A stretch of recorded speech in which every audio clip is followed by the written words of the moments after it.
And welcome back to the show, everybody. We're continuing our conversation about Casa de Campo in the Dominican Republic, this incredible golf resort that I've been preaching about for weeks and weeks and weeks. And Gilles Gagnon was on with us, I guess about a month ago.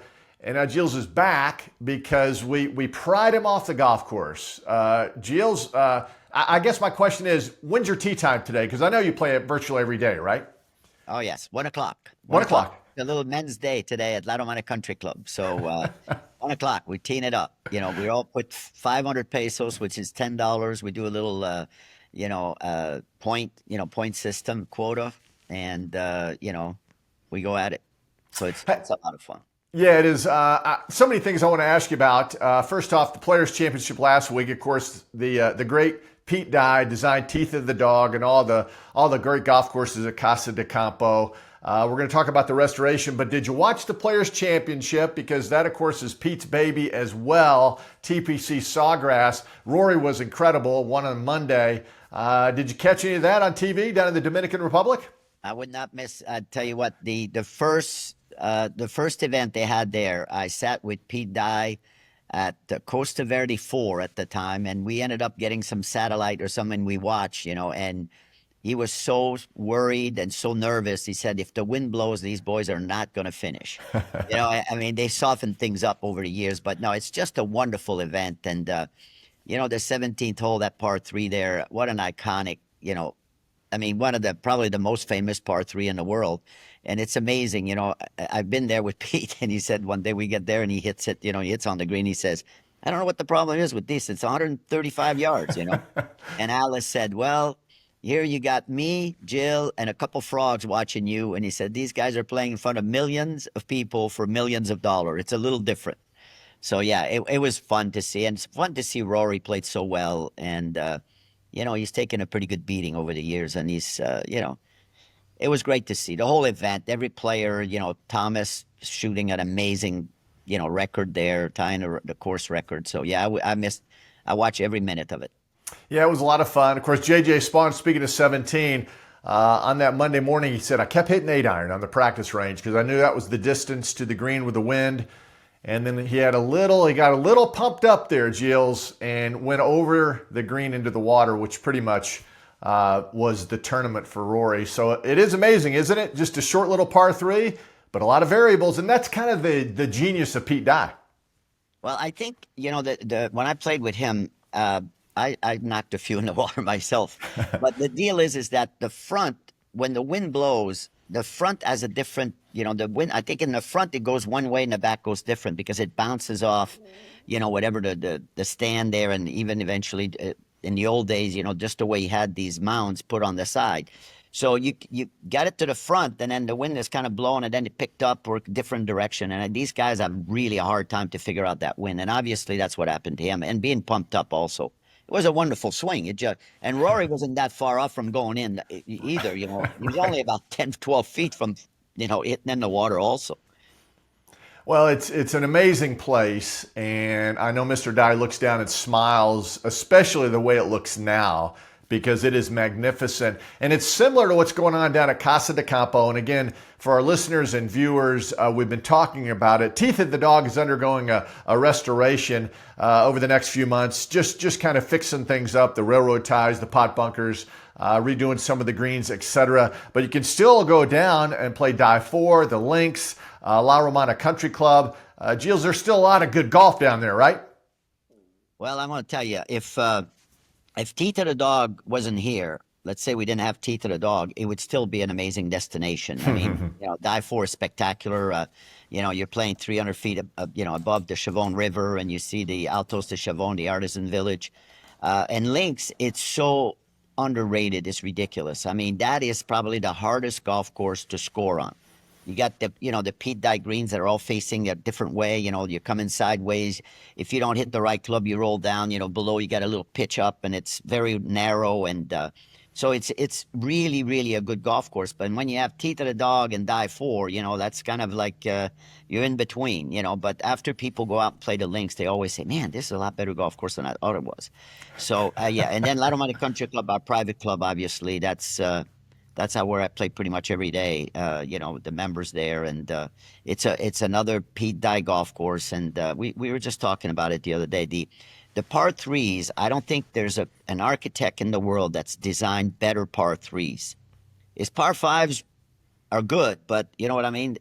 I'm trying to compare now the best, the top to but every par threes at Casa de Campo is spectacular and really, really difficult in terms of you got to hit the right shot. Not like you're going to get in a ton of trouble, but tough to make threes. You can easily make five, and threes are, you hit the greens and you say, geez, okay, I'm there now. Let's see if I can relax a little bit. But yeah, Pete was a genius doing par threes. Hey, tell me this now, and I've been talking about it on the show. And a lot of people, it's like, Doug, tell me more, tell me more. And I keep telling them to contact you and your staff. And if you have a foursome, 8 people, 10 people, whatever the number, you come down and then you guys set them up on all the courses, right? They can play any one. You can play, 2 in one day, whatever you want. You guys make it happen for them, right?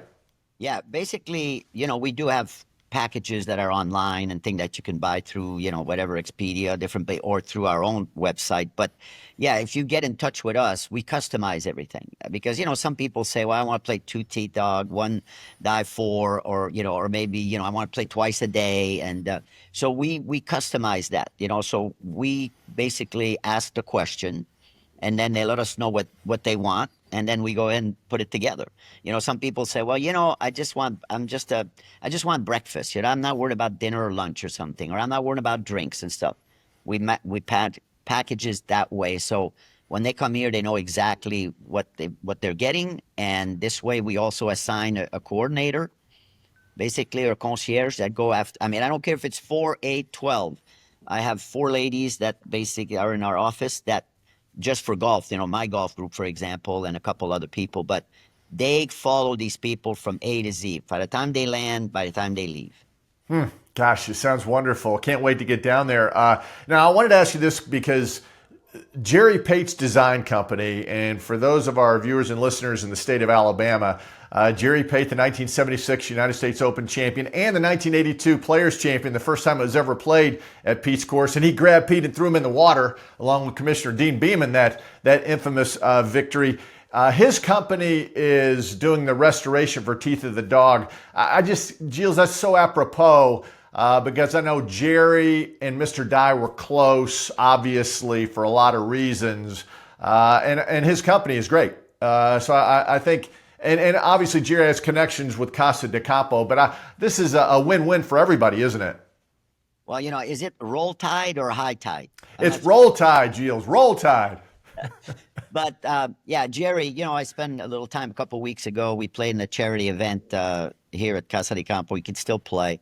He's really a brilliant guy. He's a smart guy. He knows so much about golf in general, obviously as a player, but also as a designer. But the key here is that we are restoring the Teeth of the Dog. It's not, and Jerry understand that, we're not changing it to the point where it becomes a Jerry Pate golf course. You know what I mean? He knows that it's a Pete Dye. And like I said, he respects Pete tremendously. And so he's out there, and we've looked at old pictures because it's changed over the years, even over my last 44 years, some of the holes don't even look the same, because a little hurricane went through many years ago. Right. Yeah, and some the bunkers settle, the greens, when you mow, it gets a little smaller.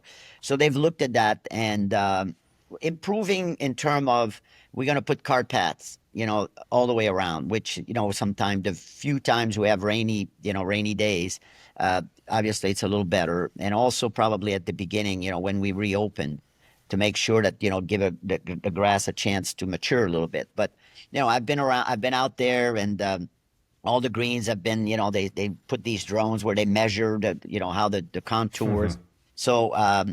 So they're doing that. And I'll tell you what, they're moving. It's amazing. I looked at it the other day. I cannot believe how fast they're going. So hopefully we're supposed to reopen in December, mid-December. And it looks like if we're, cross our fingers here, I think that we should be right on time.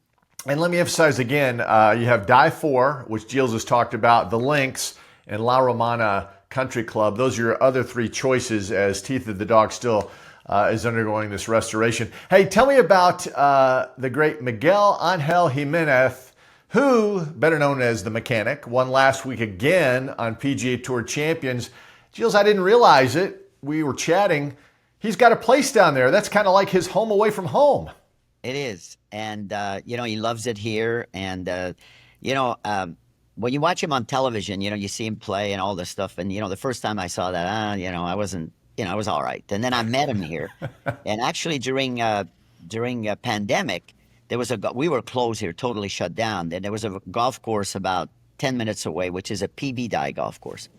And we would drive there 10, 15 minutes and we'd play every day. It was the only thing open. And one time that, they say, oh, we have to shut down because, it's not the right thing to do or whatever. And they aerified the greens. And I'm telling you, the holes were like, the size of a dime and we're out there playing anyway.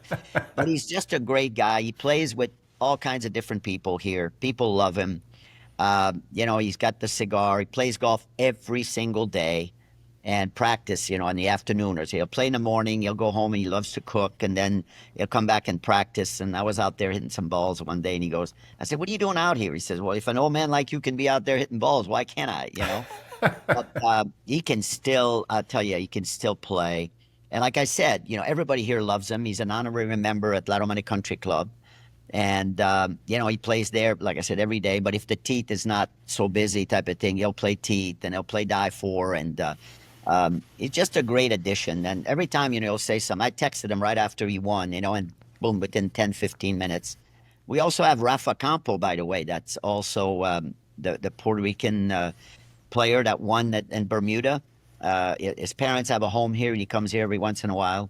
And we played together about 3 weeks before he won. And he just was hitting it sideways, and he was a little discouraged. And right now, he's not playing very good. I see some, the scores there he's been kind of at the bottom, but he says he's changing. I never understand. The guy wins a tournament. Next thing you know, he's trying to change his swing. Like Hovland, for example, right? Changing their swing. But I guess it's human nature. These guys all want to improve. But yeah, so yeah, we do have Rafa and Jimenez, and they're a great addition to this place. And they love it. They love it here.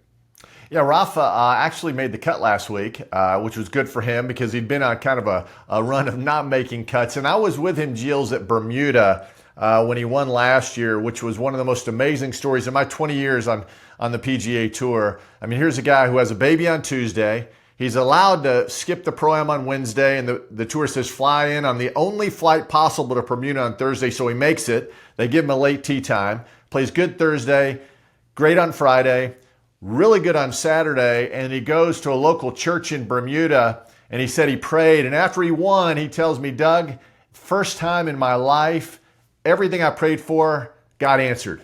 And it was really an emotional moment. I hope we don't lose those moments on the PGA Tour, Gilles. I know we're getting to a point where only the best of the best are playing in smaller fields, but the Rafa Campos story, those come out of nowhere and get a victory to change your life stories, that's what it's all about. Well, I'll tell you, the interview when he was crying his eyes out. Yeah. And like I said, 3 weeks or a month when we played, and we got rained out on 12 or something. There was a little storm that went by, and we started late. So I started talking to him, and I said, God, just go play, man. Just be a kid again, And I'm telling you, I texted him literally while he was getting this interview, and he's crying his eyes out, and we all have tears in our eyes, and and he texted me literally, I think, right after that interview, you are part of this win. Thank you so much. That's how nice of a kid, a young man he is, and we text every once in a while. And I'm not a big text, I'm not too old for all that, whatever else you got out there, but, Instagram. But the thing is that some of these, like you said, even when you look at these events that are not, not the elite event, there are really a lot of great players out there. I mean, I think people miss the boat when they say, well, if Rory's not there, if so-and-so, Thomas or Speed. And you look at these guys, they can all play.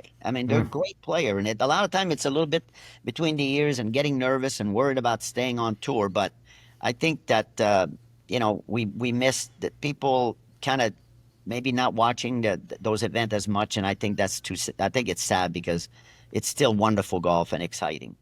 Well, and the ratings are up, Gilles, which is exciting in a lot of ways, with all that's been going on in professional golf, the ratings this year for the PGA Tour are up in every category. And obviously, we're leading to the Masters, where the ratings are always high. But I think that's a good sign for golf. For whatever they're doing is working right now, and I guess you feel that down in the DR. Oh, listen, golf is booming. I mean, I never thought that I would see that many golfers, as many golfers when our golf course, we never packed to the point because we have, 4 golf courses, 90 holes of golf. So our members, our owners, some of them that are members play there, obviously, and that's not as busy. But we never try here to just pack and pack, every 8-minute tee time, and then people take 6 hours to play. This is not what we do here. We want people to, when they finish, they say they had a great day. Not 3 hours, but a 4-hour, 15-minute, 4-hour, 30-minute round. So, I cannot believe, it used to be the morning we're full, the afternoon we're pretty much empty. And now it's pretty much the entire day. There's tee times till, we go from 7:30 to 9:20 on 1 and 10, and then in the afternoon at 12. And before, you'd have 10, 5, 6 groups in the afternoon. Now, pretty much, the afternoons are pretty busy. I'm looking at the window behind you. Looks sunny. I guess that's kind of standard operating procedure in the DR. What's the temp today, Gilles? 86 degree right now. A little, little cloud cover, very little, but it is sunny. And I promise you, it's not going to rain. We're going to go play. I mean, it's just amazing. The weather here stays the same pretty much all year round. Like even in the summer. The summer, it's a little warmer at night. It stays warmer. Like right now, if you go to Altos or a Dive Ford about 6, 7 o'clock, you want to put a little cover, a little sweater on, but it's never below, 73, 74. But we think, me as a Canadian, they always tease me. A Canadian, and it's 78, and you think it's. It is funny, Gilles, because I've been in Florida on the PGA Tour, and I went in the ocean a couple of days ago, down in the Jupiter area, and the water temp is great, I think. And I came out, and a person said, "You must be from Canada." Exactly. I said, "Why?" "Because you're the only one in the water right now." I said, "Well, okay." Well, I tell you what, the pool that I have outside here is about 90 degrees. Otherwise, I'm not jumping in. But it is, like I said, the temperature and the weather here is just spectacular. That's I don't know. I'm blessed and lucky to be here. And, I hope you visit us soon for sure, because a lot of my friends have been listening to your podcast, by the way. Now I'm getting. Good.